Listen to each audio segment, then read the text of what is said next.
नमस्कार, मैं हूं रेशम और आप देख रहे हैं डीएनपी इंडिया। पहले तो welcome back to our channel. अगर अभी तक आपने हमारे चैनल डीएनपी इंडिया को सब्सक्राइब नहीं किया है then what you waiting for, please कर लें, थैंक यू।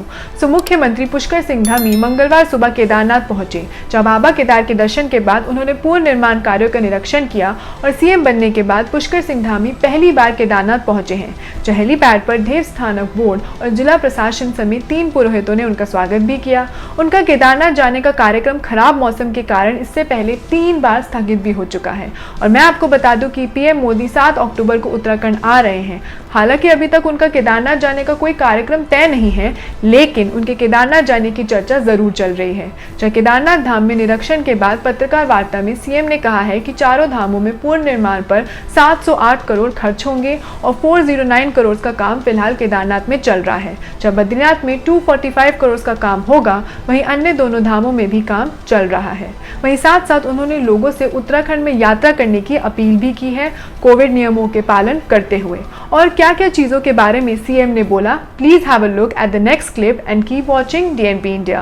पिछले दिनों आज आपको थोड़ा सा यात्रा चालू हुई थी और यात्रा चालू होने के बीच में बहुत सारी तरीके से लोगों को तमाम प्रकार की जो दिक्कतें हो रही थी उसको देखने के लिए और साथ में जो पुनर्निर्माण के कार्य वहाँ चल रहे हैं केदारपुरी में, उनको मैं आज देखने गया था।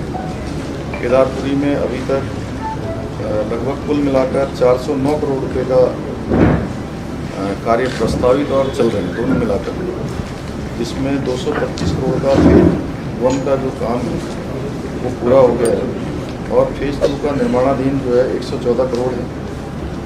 फेज 2 में मौजूदा प्रक्रिया चल रही है और 70 करोड़ की है।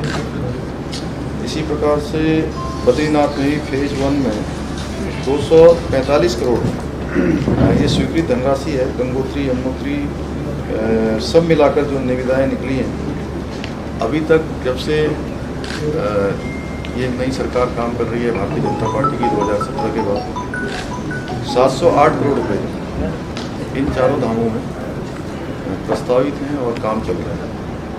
कामों की गति काफ़ी तेज़ है, अभी और उसमें गति आए उसको देखने के लिए मैं गया था। और साथ ही साथ जो हमारे यात्रीगण हैं, श्रद्धालु हैं, उनको कोई असुविधा न हो उसके लिए कल मैंने वीडियो कॉन्फ्रेंसिंग से जो हमारे चार धाम यात्रा के प्रमुख ज़िले हैं उनके सभी जिलाधिकारियों के साथ, वहाँ के पुलिस अधीक्षकों के साथ मैंने बात की है और हमने ये सुनिश्चित किया कि किसी प्रकार से भी जो श्रद्धालु आ रहे हैं उनको कोई परेशानी ना हो। और साथ ही साथ हमारे जो चार धाम यात्रा पर जिनका व्यवसाय, जिनका घर द्वार, जिनकी रोजी रोटी आजीविका चार धाम यात्रा में टिकी है, क्योंकि उन लोगों ने शुरू में जब यात्रा शुरू हो रही थी तो काफ़ी सारा सामान खरीद लिया, अपनी व्यवस्थाएं कर ली, लेकिन बीच में बोर्ड का इस प्रकार का निर्णय आया कि उसमें कुछ संख्या के साथ 800 संख्या, 600 संख्या, 400 संख्या के साथ यात्रा शुरू करने का उन्होंने निर्देश दिया था वहाँ से।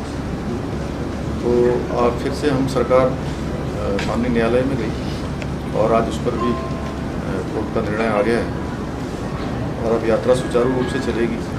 और हमारा मत है कि यहाँ आने वाले प्रत्येक श्रद्धालु का विशेष रूप से हमारी सरकार, हमारा शासन, प्रशासन, सभी लोग मिलकर जैसे अतिथि आते हैं उस प्रकार का हम लोग उनके साथ व्यवहार हो, इसको सुनिश्चित किया जा रहा है और अच्छी व्यवस्था हो और सारे जो कोरोना के जो प्रोटोकॉल हैं उनका भी पालन किया जाए। हम सभी से अपील करते हैं कि वो इस प्रकार से पहले जब उनकी यहाँ पर सारी व्यवस्थाएं हो जाएं, सारा अपना सेटलमेंट हो जाए, उसके बाद ही यात्रा में निकले। अन्यथा दुविधा हो रही है तो उस दुविधा को दूर करने के लिए जो भी जरूरी इंतजाम है हम करेंगे। सर